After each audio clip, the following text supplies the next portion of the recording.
Welcome back, everybody. It is the Loading Up podcast, and we have a full house today. We got me, producer Jay, along with my co-host, Brother Zay. Oh, there you go. I was trying to see who I go to first, but you get first. So we also got back finally, but his voice is real shit. But Oh, man, what the? stop making fun of me. I gotta point it out. I gotta let everybody know that you're not gonna sound the same. It's not. It's fine. I just. We also got a special guest from the Excuse Me Brother podcast. Oh, that was my cue to introduce Yes, myself? yes. My That's how fault. we do it. It's my bad. It's Brother Jay up in the building, y'all. What's going on? So this is gonna be your first time on Loading Up. Yeah. This whole episode, this special episode, is actually your idea. In fact, Yeah, because, y'all want to take forever with these kinds of things. listen, I have a life. Okay. That's We what have you call it? children. That's what Can y'all you- call lives? Yeah. Yes. Mm. I can't play 3, 4, 5 hours a day. Sure you can. You just gotta... No, I cannot. You absolutely can. You just gotta budget yourself. You gotta prioritize, No, that's no. But if you couldn't tell, this is a God of War Spoilercast, in which we're gonna be just going in a deep dive on God of War Ragnarok, because we have a lot to say. At least I do. And I'm sure Brother Jay and Zay and Tay have opinions on things. We never really got to speak on it, but we're gonna let loose and just go through it. So let's do it. Can we really call this a spoiler cast? Because it's been like 2 months already. No, what I mean is like we're gonna go in full spoilers. Like nothing is off limits, is what I'm saying. Because sometimes there's like a statute of limitations. Like you got like 3 months, 4 months to beat the game before like you start calling it a spoiler. Because I think with games, it's like that's usually how it goes. With movies, it's like you got a week. At least that's the respectable thing to do. A week? I mean, niggas was spoiling Endgame like immediately. Well, Yeah, that's a movie, but it's a little different. But, but that's what I'm saying. It's like that's a spoiler. Whereas fair enough. if we were to talk about Endgame now, it's not a spoiler. You should have seen it already. Yeah, it's been like 4 years. That's what I'm saying. But even then, I feel like a week after the movie came out, like you don't gotta like worry about spoil. Or I mean, if you haven't seen it, obviously, but that's on you. But yeah, no, I was trying to work my way through this game because like because I know I could have technically lowered the difficulty because there's no trophies for the difficulty, but it's just like that's not fun. Shit. listen, Well, you put it on story? I'm also not trying to spend an hour and a half just fighting one particular little boss because you want to feel good about beating it on hard. If there's no Right. trophy or achievement attached to it, man, lower the difficulty to normal and just play the game. So that's what I do when I initially play a game. If I'm playing it for the first time, I play it on normal difficulty. That way I can get an experience that's kind of balanced to the point where I can enjoy the story and the gameplay. Then maybe if I'm on the second or third playthrough, I'll try it on the harder difficulties. That makes sense. Well, I mean, for me, I try it. Well, it depends on the game. If it's like a sequel, because like for Mass Effect, and I jumped in hardest difficulty because I already beat that game. I beat that game like 5 times already. I beat the whole series 5 times. I need some challenge. Nah, you're out of your mind. Brother Tay, what are you gonna say? You good? I'll just let y'all go at it. This is what the group chat is mostly like. That's Yeah. a fact. That's That's true. a fact. A lot of Okay, so yelling about let's- Mass Effect. Mass Effect. No, but like God of War. what like your difficulty preferences? Well, personally, I normally do normal, and then depending on the game, don't like unless I'm trying to like 100% like complete a game. I don't really care about the difficulty as long as I get to like have fun with the game. Is how I normally play. Yeah. This is like second puberty. This shit sucks. Mm. I fucking hate it. It's all Okay, good. sorry. Like it happens to the best of us, man. Yes, it does. You ain't going through second puberty. You shut up. What were you gonna say, Jay? Well, I was just gonna be like, first of all, how did y'all rate the game on a scale of 1 to 10? I think my answer might surprise y'all, but I'll explain why. So I'm gonna just let y'all go first. All right. So I'll say, cause all right. So I really enjoyed the first game. Like that one, I mean, I knew I was going to because everybody was praising it, and it was just a matter of me just jumping in and getting through it. I gave the first one about like an 8 out of 10, cause even though like I enjoyed it and it was fun and the story was great, like there was some parts of it that like it felt like it dragged a little bit, especially because the traversal, like you had to you go on a boat to like get to most places, and that was kind of annoying. And they kind of did that in Ragnarok as well. But I kind of rate Ragnarok about the same, 8 out of 10. Like I feel like I said this in chat. It's a safe sequel. Like they didn't really do anything too crazy or like innovate on anything. They just took what the first game did and just expanded it and made it just slightly better.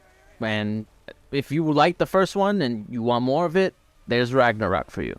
Like I think a lot of times people have this expectation that the sequel of a game needs to like blow it out of the water. It needs to be super like longer, better, bigger, whatever. I feel like Ragnarok, they kind of were trying to get there, but it never really like tipped it over the scale of being like the bigger, better sequel. It was just as good, which is not bad. So I'm happy with it. Okay, Zay. All right. I may have the hottest take here. Oh shit. Uh-oh. So I agree with producer Jay in the sense that I enjoyed part 1. I really did. I enjoyed Ragnarok. I really did enjoy it. I liked the story, but like he said, is more of the same. You know, it's nothing too drastic. The story, how it ended, was great. I liked the wrap up of the series basically, but I felt like it could have just been a DLC. It didn't need a whole extra game. It was just a DLC for me. What? Yeah, I kind of heard people saying that too. It was it's still a good game. I still enjoyed it, the story and how it wrapped up. I enjoyed the conclusion of what happened with Kratos at the end. You know, I enjoyed that, but I still think it could have been a DLC. There have been DLCs that have been longer than that whole game. They could have just made a DLC for 2018 and focused more on making something new and better. You know, they have a lot of talent at Santa Monica Studios. They could do something new and better than what they gave us. Nah, hold on. Wait a second. Hold on. I told you it was going to be a hot take. You almost made me say, excuse me, brother. This is the wrong podcast. Go ahead. I'm sorry. No, it's okay. You can listen. That's what we're here for. You know, we're here for the hot takes and the good content. You know, Yeah. I still give the game an 8 out of 10. It was good. I enjoyed it. That's not. I'm not taking away from the game itself. The game was great. The content it had, it was great. I just think that it could have been a DLC for 2018 God of War. How though? Like, first of all, this game was longer than the first game. Okay. So, and the story itself was probably too, I don't want to say complicated, but too enriched or too entrenched to just be a DLC. They've done whole expansions to games, complete and total expansions to games where they are longer than the original games. They could have made it a DLC. I disagree. It could have been a DLC. I'm gonna have to disagree with you there, bro. I'm sorry. That's fine. That's I fine. don't. Nah. You can think I'm wrong. All right. I know I'm right though. Oh. Excuse me. No. This is your show, but excuse me. Good lord. Say what you think of God of War Ragnarok? I thoroughly enjoyed the game. I'm more on producer Jay's side completely. I thoroughly enjoyed the game. I actually find the entertaining parts about like the whole story mode. I love the little friendly banter that Kratos had with all the people. Whenever you get to explore with all like the little jokes and stuff. I also really enjoyed that it also taught you like little things about North Norse mythology. mythology. Yeah. Yeah. So I like to learn stuff like that. So I was already a big fan of it to begin with. I would give it close to a 9, probably like 8.7. I definitely wasn't. I don't mostly because like the games I have that are 9s are very high. Some of my favorite games of all time. That's why I won't give it like a 9 yet. But other than that, I thought the game was fantastic. I'm letting Brother Zay have his own thing on that. That got nothing to do with me. Well, y'all know Brother Zay usually have the hot takes anyway. Like he's a contrarian. I'll just say it like that. That's putting it nicely.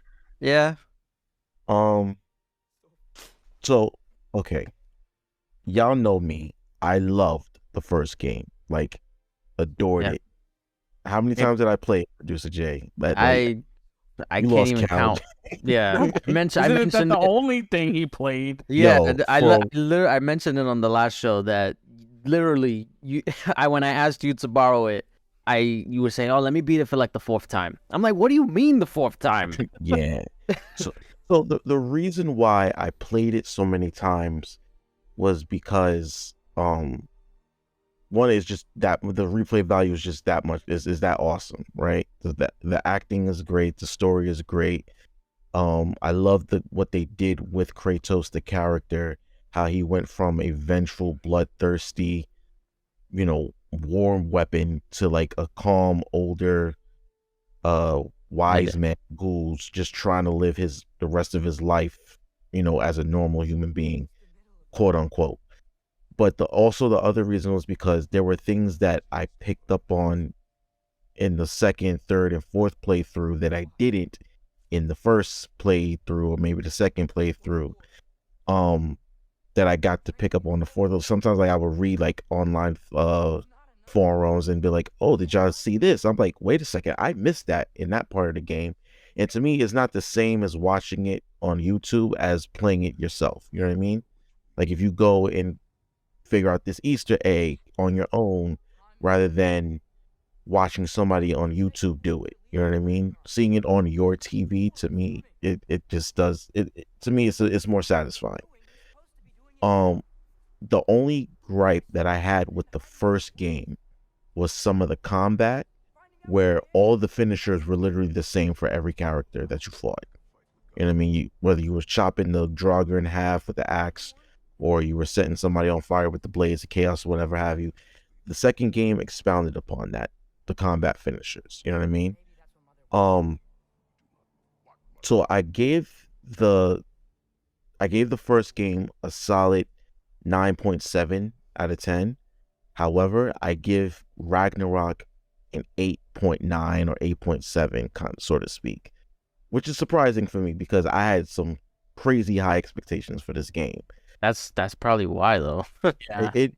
It probably is, but for me, the reasons why I give the game a bit of a lower rating is because, one, I feel like some of the questions that I had regarding the first game didn't necessarily get answered in the second game, but I like, and there were also other things that I know, even though they took their own spin on Norse mythology, some of the things that were like, kind of crucial to Norse mythology, I felt they kind of lacked on it. So I'll give you guys an example, right? We talk about Fenrir, right? The wolf, that son of Loki. Son of Loki, That yeah. in Norse mythology, he basically starts Ragnarok in a way where he bites off Tyr's arm, and he's chained up and whatnot. And if I think I'm messing up the story a little bit, but if I'm not mistaken, in real Norse mythology, the Fenrir was locked up in Asgard with a chain that was made out of something that the dwarves made, and Tyr said, "Yo, if you can't get out of this, you can bite my hand off." Fenrir is a completely different character in the game. You know what I mean? Yeah. He's basically their dog, their pet. Their pet. Yeah. And then he dies, and they bring him back to life. Now, the weird part about it is that in the first game, you read the lore markers about Fenrir, about where he is and what his place is in the story of Ragnarok and this, that, and the third. So my question was, okay, where's the actual Fenrir then? Is this version of Fenrir his placement, or is he like gonna be like where's the actual Fenrir? Because Fenrir is a sentient wolf. You know what I mean? Like he's very aware of who he is. He talks and this, that, and the third. This Fenrir was just a giant dog. You know what I'm saying? Yeah. Now, interestingly enough, and I'll rest on this. Them reviving him in Helheim was my favorite part of the game, just because it's like, oh, we have a giant pet now, but he's not like the Fenrir that I thought that we were gonna get. So Yeah. I'm gonna rest on that one. Then I'll let y'all take over with some of the gripes that y'all had. But just to piggyback off what you're saying, the games in general, going all the way back to 2005 from the first God of War, they take liberties with both Greek and Norse mythology. They just do what they see fit, to fit their story. So it's not it's not going to be exactly like Norse mythology, because as we know, Loki, that Fenrir is Loki's son, and it's they do things differently than the actual Norse mythology. So I wouldn't take it as, personally, I didn't take it going in as this is going to be a 1-for-1 for Norse mythology, similar to how it wasn't a 1-for-1 for the Greek mythology for the original games. Right. The fact that Kratos is there kind of just throws everything off to begin with. Well, okay, so about that, right? Come to find out that Kratos was the stand-in, so to speak, for, I think the name was pronounced Farbauti, who in Norse mythology is actually the father of Loki. And his name, Farbauti, actually means he who strikes heavy blows, or cruel striker. So it was like he's a perfect stand-in for him. You know what I mean? So even though technically he's a Greek god, the Norse god that he replaced is actually like, it kind of fits perfectly. Yeah. My gripe, I mean, I guess they kind of sort of hinted on it, and maybe it's more of like in the codex pages, which I don't know about you guys. Whenever there's like text in the game that explains lore and stuff, unless I'm like super into it, I'm not gonna fucking read it. Like it's just I like, whenever I got it, I clicked it real quick, and then if it's like a paragraph long, I'm like, nope, never mind, thank you. So I'm guilty of that. I know that, who's like, what game is like very guilty of having so much text to read? Freaking Resident Evil. Like, I'm not playing this game to read. It's like, I want to get scared. That's why I'm playing. But so if there's like a lot of text to read about lore and stuff like that, I most likely am not gonna read it. So they probably explained it more in those things, but one of my gripes is that they never go into detail about how these different not realms, but like how Kratos is able to go from the Greek realm with all those gods to Norse. Like, me and Jay spoke about it like through text when I first beat the first game, and it's like, do they exist in the same like universe? Is it like, did Kratos travel to a different universe? Like, I don't know, like how that works. So the the director from the first game, Cory Barlog, had explained that literally he just traveled to a different land. Like they're only separated by geography. So okay, so then, but I don't know. It just seems weird that like they have literal gods, but it's like they're geographically placed. Separated. Yeah, they're That geographically seems that separated. seems so weird. Like Odin's supposed to be like he's the All Father. Like, wouldn't he be the All Father of every freaking land? Well, remember there in the first game, the Norse people were basically separating themselves from everything. Remember, they don't like foreigners, especially the Aesir, right? Remember when Freya told you, she was like, listen, the gods of these realms, they don't like outsiders and they will find you. So they were kind of like separatists, so to speak, whereas the Greeks were, how can I say, they were elitists. You know what I mean? And even if you look at ancient Greek philosophy or ancient Greek history, they were very elitist. You know what I'm saying? They thought that they were better than everybody because they thought that they had, all this wisdom and knowledge and stuff. So, and remember, they were aware of everybody else because Mimir knew who Kratos was. He Remember, heard the he had stories. heard all the legends. Yeah. Yeah, he heard the legends about Kratos. And Tyr traveled all over the world and to all these different pantheons and all these different gods and got relics from them. Remember, you saw all the relics, in his temple. So they only separated by geography. That much has been confirmed. Yeah, but then that's only for Midgard though. Like, what about like Asgard? Is there like a different type for Asgard in a different mythology? Well, I would guess, if I'm not mistaken, I think it's kind of like a different dimension because they're all separated by the world tree. They're like stacked on top of each other according to the world tree. You know what I mean? So it's like. You think of it like this. Like when we talk about the Greek mythology, you have all the people on Earth, on the ground on Earth. Then you have all the people and or gods in the water with, the Greek god of, I forget his name. Is it Poseidon? You got all the Greek gods, so it's like that. There are levels. You have hell. You have Poseidon in the ocean. You have Earth across, they have the people across. Then you have Mount Olympus where they have all the Greek gods like Zeus. So it's sort of the same structure. I think you're thinking more realistically, like the globe. So they all exist within the same universe, but they're just in different structures. They're like on different structures, if that makes any sense. I don't know, I still find it really confusing. It's still odd. It's still very weird, Because I get what you're saying. Yeah, I would have preferred if somehow he got like into like a portal, and like yes, like all the other mythologies know of the other mythologies, but it feels weird that he could just freaking take a boat and go to somewhere else and like, oh, there's there's more gods. Like if he goes to freaking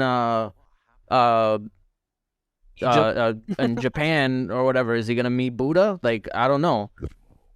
Maybe that's China. Never mind. Well, wasn't Buddha an actual person? Buddha was an actual person who just reached nirvana. If you're gonna go, gonna go to Chinese mythology, you'll probably see like Sun Wukong, like that type of. Well, I was just thinking off the top of my head. I'm not familiar with a lot of mythologies. But still, it just seems very. It seems very weird to like have it geologically, like geographically. It's separated. It's more like how Brother Zay said. Remember, like you have to remember, like it's just like they're all on one giant. It's the world tree, but just think of it how the world is itself. They're all different religions. I forgot how they do explain how he gets there, but like they all are aware of each other. Remember. As they in the game, remember he calls him the Ghost of Sparta. He's like, I can't believe I'm actually meeting the Ghost of Sparta from the stories I've heard. So he already knows of him, right? So it's like, it's just Midgard was always the center of the world tree. In fact, I think that's what it means, like middle land or whatever.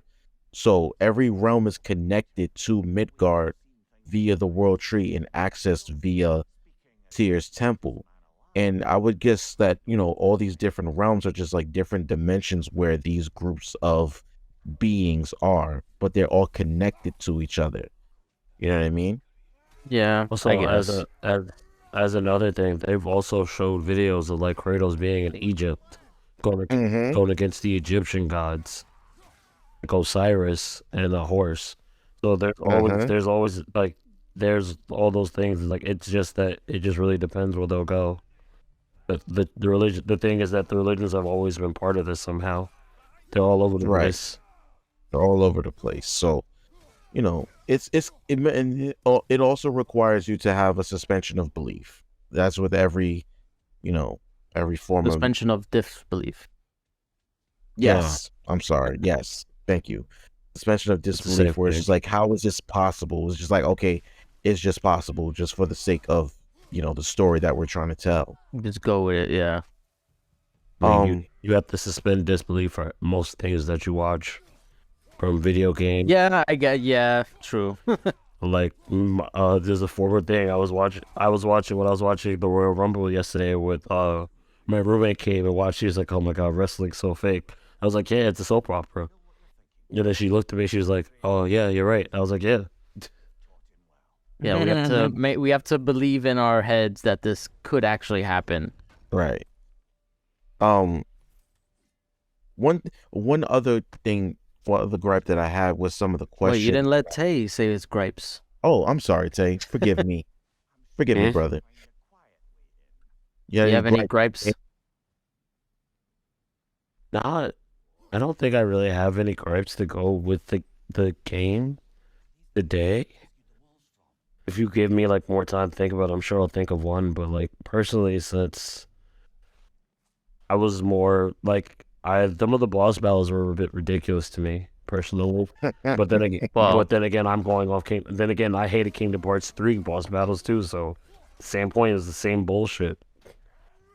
But there was a lot of cookie cutter. I feel like. I mean, there was in the first one too, yeah, like some like of with all the Valkyries, and then in this yeah, game was all of the spirit things. yeah, a lot of Oh, the yeah, a King's lot of Court thing. yeah, Yeah. a lot of the fights, a lot of the boss battles are like, come on, like, can we, like, I don't know what the fuck this is doing, like, but it's not alright right now. The Um, I'm sorry, Tay. You were finished? no, you can go. So one of the questions that I had that didn't get answered in this game that I thought was going to get answered from the first game was, who blew the horn? You know what I mean? Hey, And wasn't it no, they never say. They don't They even never said who blew the horn. they even ask the director. Though they ask everyone in the game, and they're like, "Oh, the guy goes like, "Oh, I know who blew it. I'm not gonna say, but I know who did it." I'm like, "Why? Why are you like this?" Why are you like this? Exactly. And I thought, and it's funny because everyone thought that So that time. just to refresh, that's when in the first game, somebody blows the horn for Jormungandr, right? Yep. Okay, and it's like right after you fight what's his name, and you kill him, Freya's son. Yeah. No. No. It was when which one of Thor's sons showed up at the temple, and Atreus was about to activate his Spartan rage but passed out, and you have to take him back to Freya, and he's practically dying, and you can see Kratos carrying him, and they're going up the elevator, and Kratos is like hyperventilating because he's scared shitless, and then you hear the horn blow. Uh, You remember? you mean Modi? Yes, it was Modi. Tell you the truth, it's the same thing that they did at Ragnarok, because someone else blew the horn too. What horn? Oh, maybe. Oh no, maybe not. No. Oh, they never really say who blew the horn. A lot of people asked about it too. And That's what I'm saying. They never revealed who blew the horn, because it seemed like such an important part of the game in the beginning, when because even Mimir said it, he was like, someone just called the serpent, and yet we still don't know who it was. And that was part of the thing. It was like everybody thought that time travel was going to be part of this game, because it was a component in the old games, so we Yeah. thought that answer was gonna get answered. I mean, that question was going to get answered, and it wasn't. You know, To actually tell you more about that, they actually speak about like Kratos and Mimir actually talk about when Kratos actually did go back in time, and he's like, it's possible, but it really just and Kratos like it was the Fates' fault, and they meet the Fates and Midgar, like for the Norse mythology, they meet the Fates there. oh, the Nords, The Yeah, yeah. Norns, yeah. So there's I don't know, that's a really good. I remember people were always asking about that as well. It's just really funny. Well, there's this theory just going around that it was Agaboda, that she blew the horn because she was the one who could travel between realms seamlessly with Fenrir now. So that's a theory that it was her, that she blew the horn. She helped them escape Ragnarok and all that. So if you think about it like that, it could very well be the truth. Who it knows sounds though? feasible. It sounds feasible. I hadn't heard that one, but it definitely sounds feasible. I mean, think about it. At that point she had Fenrir. She can travel through different time and space apparently. Yeah, but they don't. The thing about that, they don't ever bring up Fenrir's powers. We just think that he's just a dog. Remember that? No, but remember he like scratches able to, space yeah. and literally go through different spaces. Who's to say that doesn't also acquire with time? Remember he's Garm, right? He's basically Garm, the dog that was in Helheim already. That dog had the ability to cause realm rifts, I think they called it. Yes. And he inherited it from him, even though when they revived him, he was able to inherit that ability to, call realm tears or whatever they are. Yeah. So you're right. Maybe it is a space-time thing. It could be. I mean, they still have an opportunity to tell who blew it, because I don't know how true this is, that they might do a DLC, because this is supposedly the end of Norse mythology. So whatever the next game is gonna go right into it. Like he's most likely gonna be there, because I don't think they ever showed Kratos going to Norse mythology, or going to the Norse lands, because he kind of just ended up there, and then they explained it after the fact. There was a comic series about it, I think. Oh, so then, but I mean, I feel like instead of doing that, they could just do a DLC of him trying to leave, or maybe not leave, because we know what happens at the end, but somehow he has to go to a different land. There's a rumor. Well, it depends. There's two rumors. There's one where it's like, oh, the next game might just be Atreus, or Loki just trying to find the other giants in the game, or because I feel like that. Go ahead. There's no reason for Kratos' story to continue now. It's kind of done. Think about it. He is now the cherished God of War. People will now look up to him because he saved them. Yeah, he technically went through a whole redemption arc. What more do you want him to go through? Yeah. I mean, maybe he has to save Atreus. I don't know. There's that. Nah, he's got his, he's got Fenrir and Agaboda, and it could be feasible them doing a story just with Atreus. Whether it be DLC and or a whole nother spin-off game, because I was gonna say God of War does spin-offs. They have 5 mainline games and 3 or 4 spin-off games. So I feel like that honestly would probably be the best bet. I mean, Sony is not shy from doing spin-off games.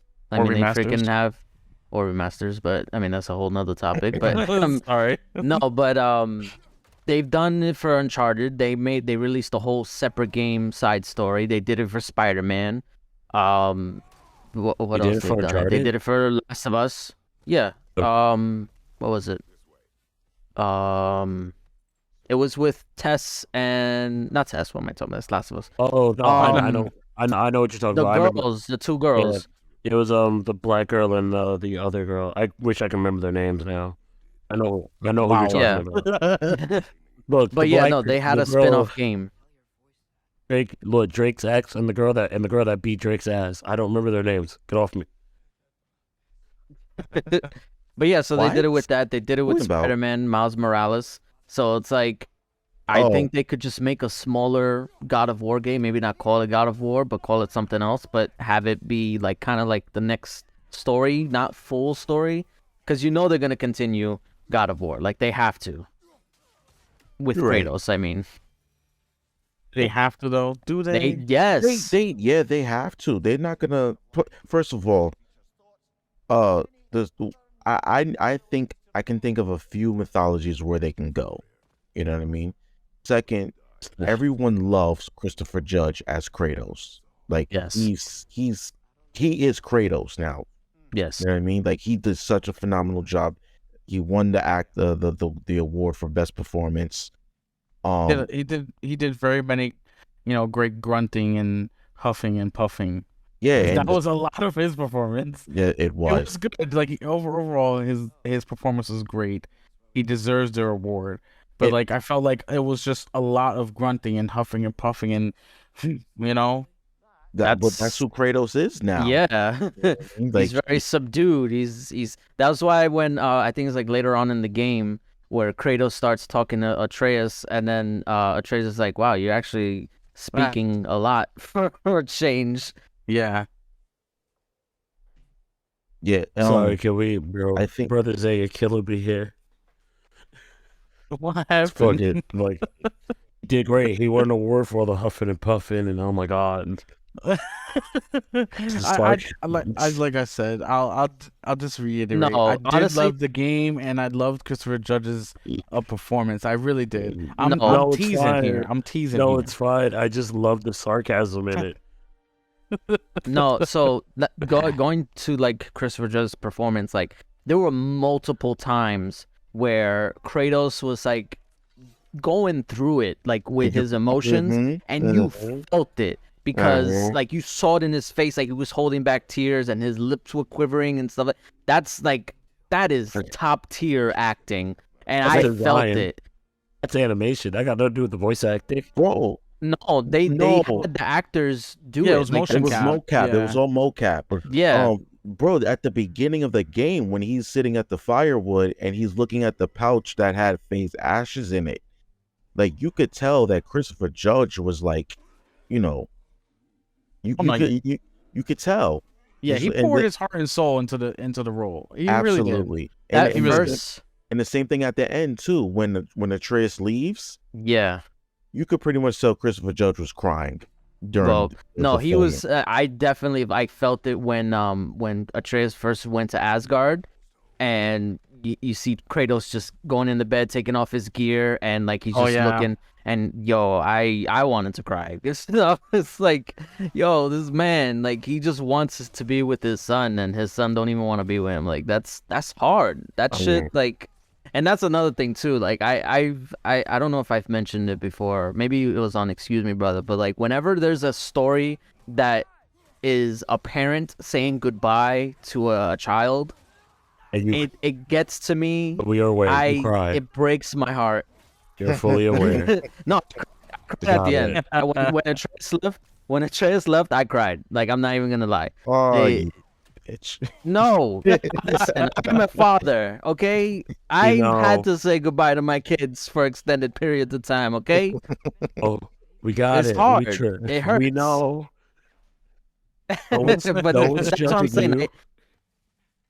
No, I'm not. It's not about that. It's just like I can connect with Kratos on that level, and that's why like his performance speaks to me more as a father, because like I am a father. I know what that's like, and it's one of those things that's not really touched on in especially games. video games. Yeah. Like they're starting to do that more with media, like TV shows and stuff. Like even like Mandalorian is kind of like that's a dad story kind of. So it's like they're doing it more on the media side, but video games is very rare that you see like men being emotional. It's always like being like tough Macho, dude, whatever. yeah. Yeah, I mean that's what Kratos was before this game. Like he was just like buff dude. That's why people liked him.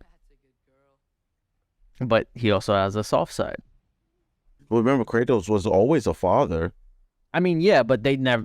He They freaking. never explored that They part of never went through like his actual feeling until this game or until the 2018 game where he actually kind of felt like remorse about what happened to his family. He Well, always felt remorse. he did have emotions. I mean, he always felt remorse, but I felt like they expounded upon it more in these games as opposed to the actual games that it happened in. Well, because if you think about it, he did have emotions. It was just all anger and fury and just revenge. Well, yeah, they were Because driven by it. yeah, Yeah, they were driven by Yeah. that. Because he killed his family. Because he was made to kill his family. So that was the story of the old Kratos. Yes, he was vengeful. He was hateful. He was angry. What we have now is the new, more caring, and in the Kratos caring way, not really caring like a caring father. Because he's still hard on Atreus, as we saw through the first game, and as well as much of this game, before he turned that leaf where he was willing to let him go and be his own person, knowing that he was going to be safe. It was more of an emotional. very perceptive. No, it's more of an emotional journey. Wow. There's an emotional journey in these last two games. You see his emotionals. Yeah. Furthermore, Yeah, that's why when he started calling him his name and not boy, that's what it. Boy, right? Yes.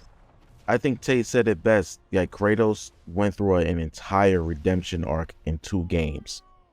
Yeah. He went from vengeful god killer to a distant father trying to figure out, who he is, and trying to establish a relationship with his son, to all the way up to a cherished god who went from being feared and hated to being lauded. You know what I mean? So, and By the way, he still killed gods, though.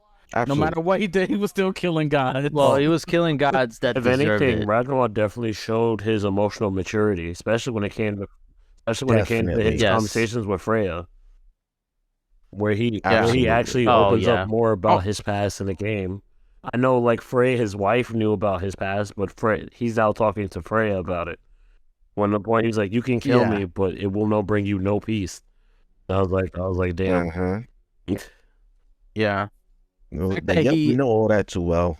When Freya was like questioning, like, how come you never like attacked me? Like I wanted to kill you, and he's just like, I never wanted to kill you. Like I didn't have a reason to. Like I wanted you to. What do you say? I think he's like, you're my friend. Like I don't wanna hurt you, but I understand why you did what you did. He said, So before, like he would have been like, fuck you, like you're dying.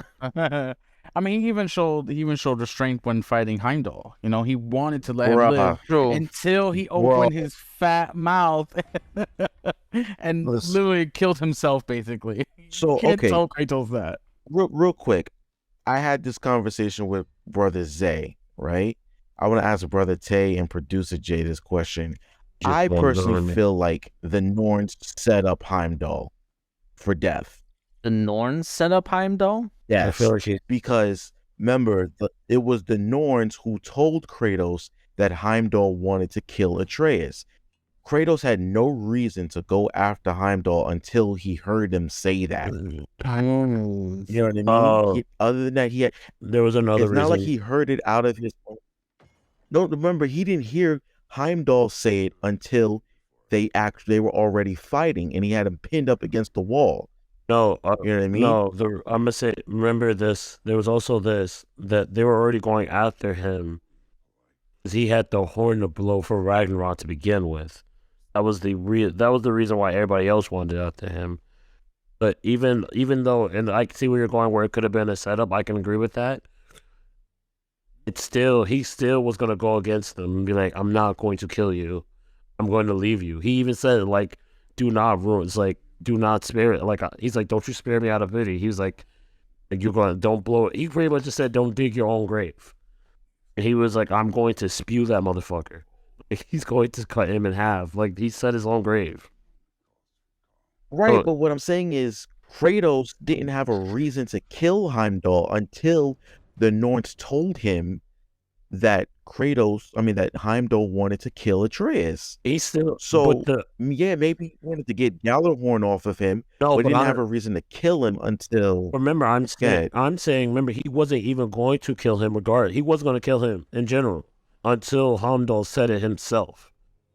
Even though he had, Yeah, I think he was gonna. Yeah, he was gonna spare yeah, him he had, until Heimdall was just like, no, don't bitch me out like this, and Yeah. Kratos was like, all right. I even don't be a bit. He even was like, "Are you going to spare me out of pity? I won't allow this." He was pretty much saying, Yeah, "I'm not going to let you spare me. No, fuck that. If you're gonna, because if anything, the Norns telling Kratos that you're gonna kill Heimdall would have deterred Kratos from doing it because he didn't want to be like that no more. even Like that was this whole kind of arc in this game. Like he didn't want to go back to his ways of being the vengeful savage that he was in the other games. no, Right, but also remember when you're." I would also remember when they left the Norns, right? They Uh-huh. were saying he was having a conversation with Mimir and Freya, and Mimir was like, no, Kratos was like, look, there have been many tales in my homeland of those who've been trying to avoid prophecy, but yet they wind up fulfilling it anyway, right? And he gave the example of Freya trying to protect Balder. Then he talked about him accusing Atreus of going to Asgard. Then Mimir says, right, so it'll be stupid to go after Heimdall, right? Kratos like, convinced nah. him. He was like, nah. He's gonna have to die because he's a threat to Atreus. Like he literally said, if Heimdall is a threat to my, he said if if if Heimdall must die for Atreus to live, then Heimdall must die because if he's a threat to my son, I have to act. yeah, But he right? wasn't. But he wasn't No, but going to kill him yeah, though. you need to. No, originally he wanted to. He That's the wanted thing. to kill him. Coming out of that Hold veil on. where he was talking to the Norns, he wanted to kill him. He And wanted him it was dead. like Mimir and Freya and everybody else convincing him maybe you Not- shouldn't kill him. You Hold know, on. it was more like Hold on that end. Like this is gonna be a problem because Heimdall's death is definitely gonna start Ragnarok. That's basically what it Well, was. well, That's why go they ahead. were trying to deter him Dear from God, it. help me. Go ahead, Teddy. Go ahead, Always Teddy. remember. Yeah, I see where you're going with this. But you have to remember one thing: the Norm said he was going to do it. Yes, and then Kratos goes through a whole thing. Remember, Kratos even himself. You can say the Norm set him up. If anything, they did. I can see your point of view, but you always have to remember two things. One, he was going to spare him in that fight, so there was always that. Two, he doesn't. He says that I'm not going to kill him unless he's going to kill Atreus. If after that fight he's like, I'm not going to touch Atreus, I'll leave him be. I guarantee you, he walks off that with no problems. So I agree can't- with that. I definitely I agree can't with put that. that on. I can't say the Norm set him up to die if he did it himself when he had several opportunities to not die. That's why The Norm Norns just said the Norm Go ahead. said it's going to happen, but like if he didn't do what he said, he'd been fine. Remember, Kratos only says that he's only going to die if he's a threat to Atreus. If he does not become a threat to Atreus, he lives on. So if anything, Right. you can see how they planted the seed, but you can't say that they set him up because he did it himself. Yeah, and Kratos was like number one opponent of prophecy. Like he always wanted to defy what was set out for him. So he wasn't like if they said you're gonna kill him, he's like, nah, I'm not. And even though he wanted to because of Atreus, he wouldn't have because he doesn't want it to be prophecy or he doesn't want it to fulfill the prophecy. And when he goes there, I think what the Norns were trying to set up, quote unquote, is that they knew Heimdall was a fucking smartass and he would open his big mouth and get himself killed. So even if Kratos wanted to defy him, they knew Heimdall wouldn't let him. You know what's amazing? Hold on, real quick, Go ahead. Brother Zay. I'm sorry. It's funny that you say that because the Norns actually explicitly said, "You are the sum of your choices, nothing more." There's really no such thing as prophecy. Is that you guys are so set in your Predictable. ways that y'all are predictable. So Yep. we know how it's gonna turn out. There you go. Yep. Yeah, but I'm sorry. also Go on ahead. the flip side of this thing, when you're going to looking back at Kratos' past, he actually killed the Fates because they set him up. You know, Well, he yeah, they killed the did. Fates in the Greek mythology because they set him up. Yeah, So, they do and talk about. I think Mimir asked yeah. him So that who's to say that the Norns didn't set him up also? it depends on what their motives are. Remember, What was the norms. was it Kratos who asked Mimir or Mimir who asked Kratos I think it was Mimir who asked Kratos. if like prophecy can be Divine, meddled and with then or whatever? Kratos says technically, whenever you try to go against it, you end up fulfilling it. So that's why I don't think the norms did it, because one, you don't ever really see them again. They're not like, there's no like authority murder for. Oh, I can't say the word because of my fucking voice. Authority. Oh, fuck it. Ulterior motive. Fuck all three of you. How Got about you. that? Fuck, but yes, that is correct. That's what I meant. Because like you don't. That's the only time you see them in a game, and just off the theory, they're like, you're all so predictable. That's how we know this is going to happen. Okay, so when I say like set him up for death, I don't mean like of course they were trying to get Heimdall killed, but I feel like them telling Kratos that you will seek to kill Heimdall is what actually set Kratos off. Or I'm sorry, that they said that Heimdall intends to kill Atreus, that's what actually set Kratos on the hunt for Heimdall. But You know what I mean? Kratos went there looking for prophecy. Like he didn't want to go to them, but he did because he wanted to find where Atreus was or like what was going to happen to him. Right. So he kind of asked for it for himself. Like he didn't have to go there. You're right. What other options did they have? They had no way to Asgard, no way to reach Atreus, no way to even find out if he was okay. As a father, he was seeking his only option to try and connect back with his son that he's now lost. So his only choice was to go to them and to find out what's gonna happen. He had no idea that Heimdall or that Atreus was in any danger. He just knew that he went there. Atreus wanted to go there. That's all that they knew, but he had no idea he was gonna be in danger. Like he was gonna die going there. That's what set him off. They didn't have to tell him that Heimdall was going to kill Atreus. They could have left that part out. They could have just been like, he's in danger, and he would have been just trying to go save him, not go straight after Heimdall. But didn't like Atreus come back before that anyway? No, he was still in Asgard at the time. No. Oh, he came back. He came back, and then they went to save Freya. Yeah. So. Or Freya. I forgot how to pronounce it.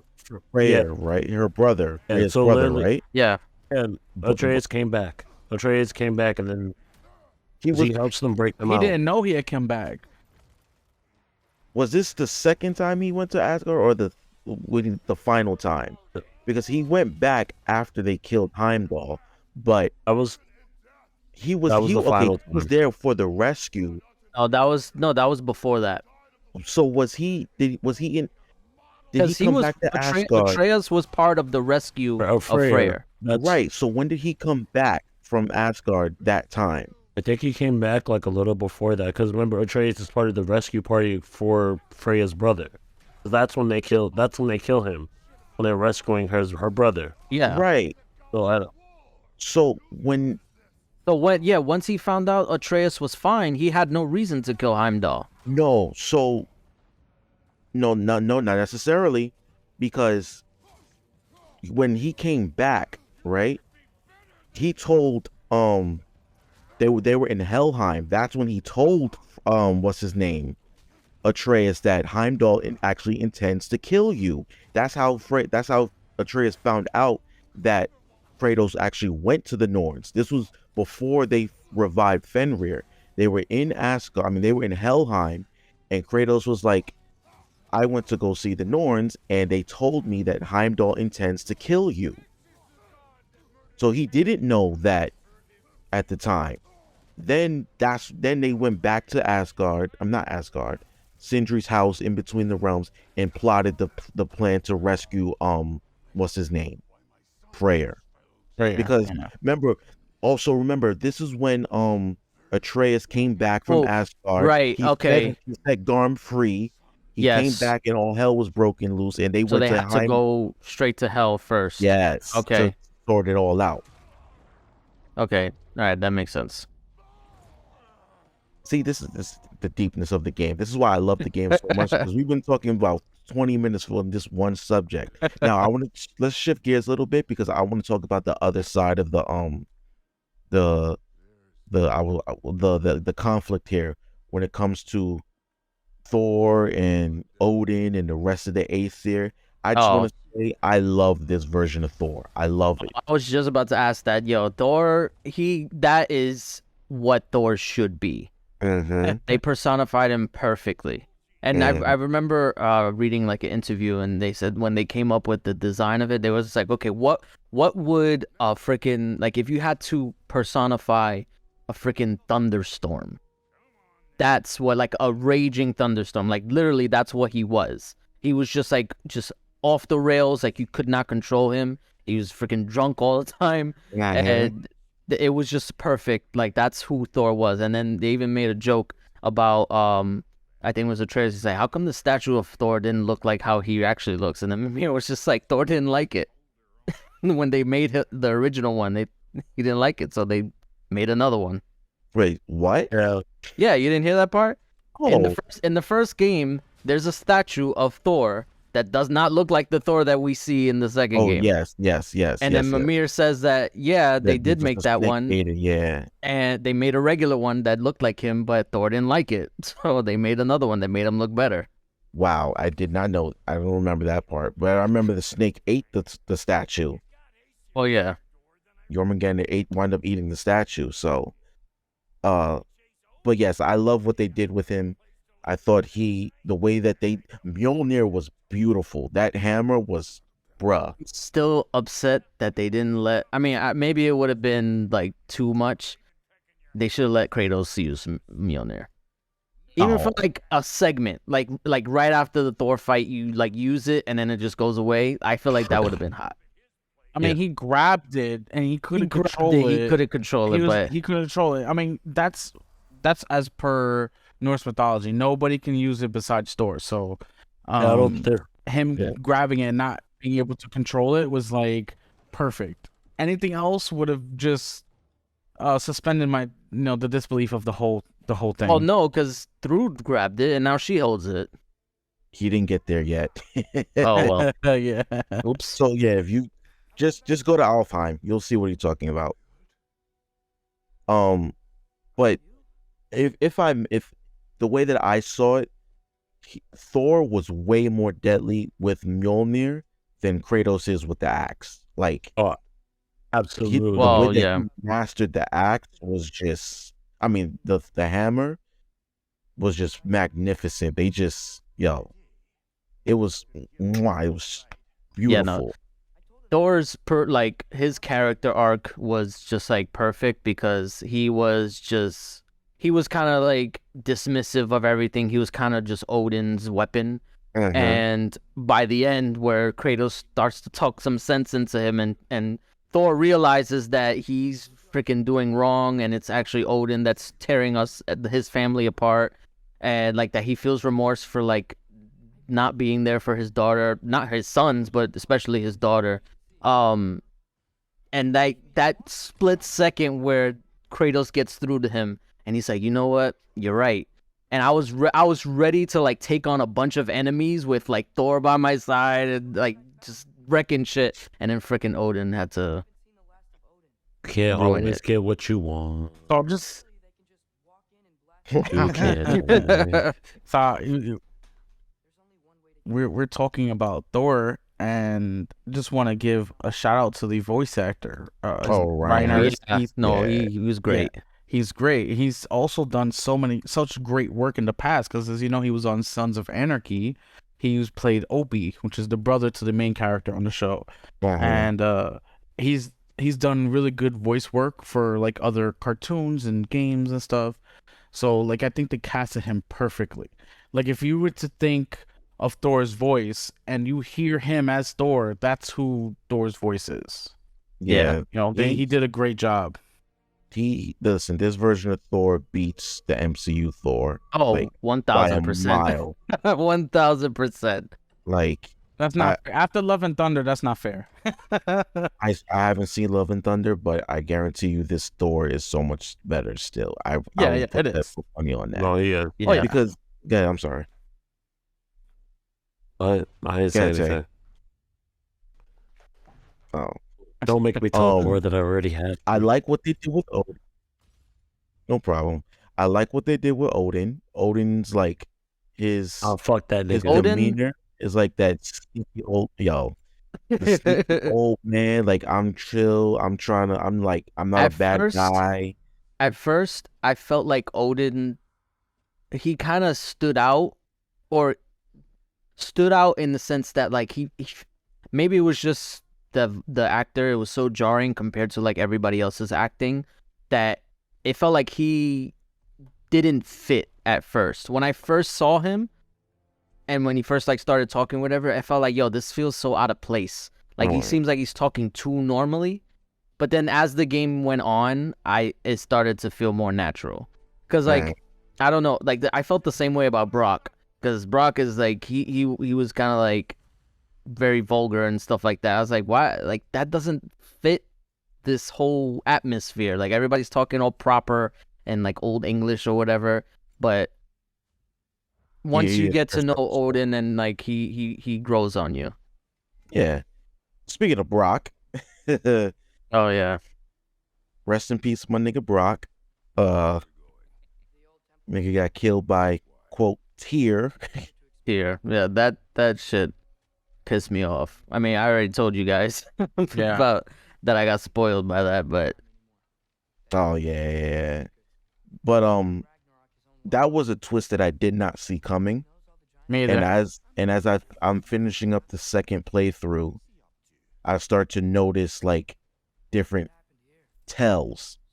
You know what I mean? I mean, yeah, especially when they find out that Groa lied about the prophecy of Ragnarok. You can tell like that was Odin realizing it for the first time, and he tried to play it off like that was Tyr trying to be pacifist or whatever. I think that they did a good job with the twist. And I actually looked at the reason why they killed Brock.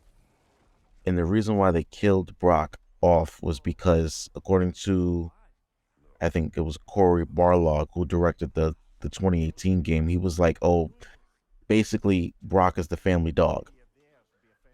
Yeah. He's the family dog. So they have to kill him. There's somebody significant has to die. But And honestly, so what's also interesting, like going off on a tangent, about Brock, that the freaking down spiral it sends Sindri on. Yo, that really got to me, and I was like, yo, I feel so bad for this guy. But and like he was like going through it, like literally he took off his gloves. He didn't care, he didn't give a shit about like germs anymore. And the fact that he never made up with Atreus, even though Atreus was like apologizing so many times, he still doesn't like him. Like he's like, fuck this guy. I'm like, he did his part in Ragnarok, that's it, he's done. Yeah.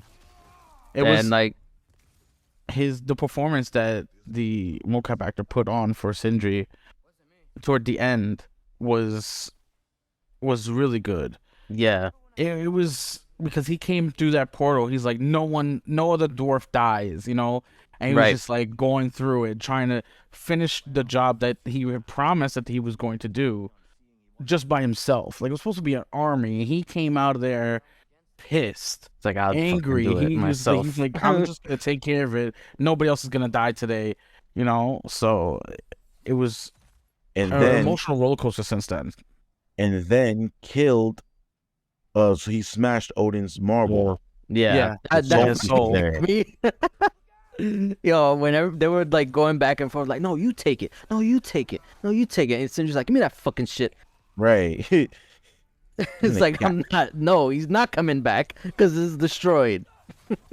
So my whole thing with that last fight with Odin, maybe it was me because I did a lot of side stuff coming into that end game fight. I feel like I was a little OP because, you know, as you level up, if you you see enemies with a red hue, you know that they're harder. I didn't see any of that. Odin Yeah. was super easy to beat. Yeah, no, I felt like that whole fight was just lackluster. I was like, yeah, no, that was it it? was. I felt the think- same way. No, I think it's both you two OPing yourselves because I was Uh, already like close to level 9 when I started. yeah, definitely OP because I was at like level 7 when I first fought him, Oh damn. and I didn't die obviously, but it took me a little while to beat him. I was definitely laboring fighting him, trying to study his tactics and remember the fight was in like 3 different stages too. Yeah. Yeah. And this was just after fighting Thor. You go straight from fighting Thor to fighting Odin, so it was like, oh, here we go. You know what I mean? Right. No, I felt like I didn't see it as a fight with the All Father. I was just like, this is just another boss fight. It's whatever. Yeah, it felt. That's it felt how very, I felt to me. Yeah, it felt very generic, and that could also be the fact that whenever they're like in video games in general, whenever like there's a boss fight, like it's like end game boss fight, like that's usually the last thing they do. So it's like it's near the end of the game, they want to kind of get it through, like finish it, so they kind of like just do like very generic things to make it feel like a big boss fight, but they want to get the game done, so it comes off as unimaginative, not really creative compared to like other bosses, which is why a lot of developers do the end of the game first, because that's when they're the most creative and they're able to do a lot more with like that boss battle, which is supposed to be like the epic encounter. Honestly, it probably should have, well, maybe not, because it's Odin, so, but like I felt like the fight with Thor was more engaging than the one with Odin. Definitely. The Wait, Thor which fight one, was the definitely first- better. Which All one? The of them. first one, the second? Oh, Both of them. The last Thor fight was really good. I really mean, good. yeah. Going back to Sindri, and the situation with him and Brock, right? Mhm. Do you guys feel that Sindri is partly responsible for Brock not having an afterlife? Well, yeah, Obviously. Yeah. that was Okay. the whole thing, because he Yeah. was. So when- then, why is he taking all this anger out on Atreus and everyone else? because he's just angry. Like Yeah. he's really angry with himself. Yeah. He He's knows he's trying to- responsible. Yeah, he knows it's his fault ultimately, but he's trying to just lash out on Atreus and everybody because It's he's just easier. The 5 Yeah. is the 5 stages of grief, bro. It's always got to go. yeah. Yeah. Fair Yeah, enough. I mean that's why I think they should do like a Atreus spin-off where like he makes amends with Sindri, and because I Or feel like Sin- they can't like leave it. Or Sindri taking revenge, trying to take revenge, kind of like I think they'll probably do it the same way they did Freya, where Freya wanted to kill just about them. to say that. Yeah, but eventually she came around because she knew she was acting a fool. Yeah, she was doing too much. What else? Oh, did y'all finish the Vanaheim craters? No, You did it? No, I did Oh. not. Come on, guys. Because Listen, I didn't get the You put a second hard ending. date on us to finish the game. I was rushing.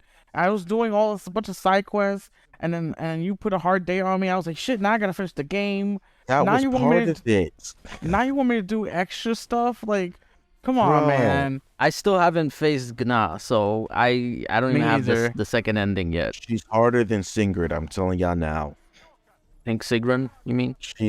Yeah, that's what I said. She's harder than Sigrid. Sigrun. Whatever. Whatever. She's harder. Gna's harder. There's actually a cheat. If you just stand at the very edge right when you climb up to her, if you just keep throwing the spear at her, it just keeps respawning. It's actually doing damage to her. So when you initiate the fight, she has low health. Wow. Wait, Gna? Yeah. Oh shit. So you just like literally stand at the edge. Don't walk forward. You get up, you stand at the edge, and just keep throwing your spear at her. Keep throwing your spear at her, and she dies. Well, That's I know what I'm crazy. doing after this. That's crazy. Well, anyway, final thoughts on God of War, and what do you hope for, like, the future? Go ahead, Brother Zay. Well, I kind of hope that they do some spin-offs. But I don't want to see more of Kratos, even though I know there's gonna be more of Kratos. I feel like his story ended, so I want to see more with Atreus and his journey. I want to see more of Sigrid, and I want to see more of that. I don't want to see Kratos killing more gods in another land. Well, maybe that will be for like the PS6. Maybe that will be their PlayStation 6 version of God of War. One thing before we continue this, that I did not. I think what held back this game from being like the big expansive sequel was the fact that it was still on PS4. There was a lot of things, like especially like with load times and stuff like that. Like they had to make it a PS4 game, which is why it feels so similar to the first game. Like they were kind of held back by that. But anyway, I know about that, Brother Jay. Are you alive? Dying. all right. Oh, he's dying over there. Good Lord. Oh damn. Okay, never mind, Jay. Producer. I am the opposite of Brother Zay. I want more God of War. I want more Kratos killing gods because it's fun. I want all the gods dead. Okay. Wow. I already said that I want like a maybe like a spin-off game, and just I want or DLC, something to kind of tie up all the loose ends, because I feel like there's still a lot, and I want those answered, or questions answered. Well, you heard it here first. Producer Jay wants to kill more gods. Yes. Well, that's pretty much there. All gods, all religions.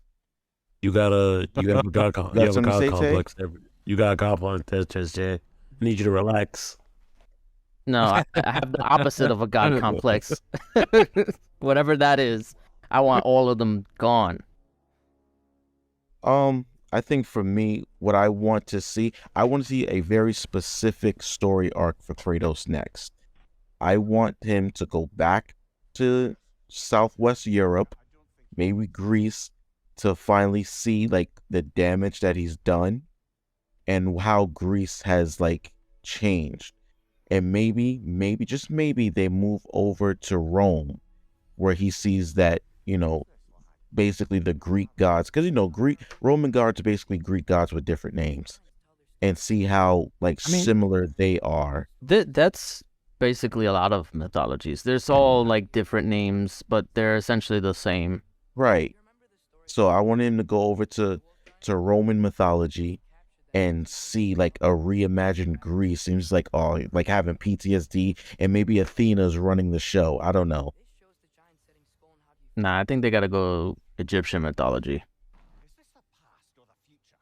But you know what? I don't know, because Egyptian gods are different, like way different. Exactly. Than Norse gods. Like Egyptian gods, he probably wouldn't run into conflict with them because they share more with their with the Egyptians more, rather than hoarding all the knowledge like the Norse do. I talk too much. And the Greek gods too. You need to watch Moon Knight. Well, Oh my God. Moon Knight is different. You know what I mean? Moon Knight is like if you read actual, Norse, Egyptian, about ancient Egyptian religion, the gods were like cool with the people. You know what I mean? They weren't taking advantage of them. They weren't like I said, no, that's just Moon Knight, bro. Moon Knight, Egyptian mythology is actually very interesting. Like the gods are cool with the people. But that's just I as far as Atreus goes, I think he's definitely gonna get his own game. I think he's gonna get his own story arc, and they're gonna go on adventures with Angrboda, and maybe they'll answer some of the questions that we had before, but we'll see how it goes. Well, that'll do it for our God of War Spoilercast. We'll see you guys next week. Thank you for tuning in. And see ya. Later. Peace.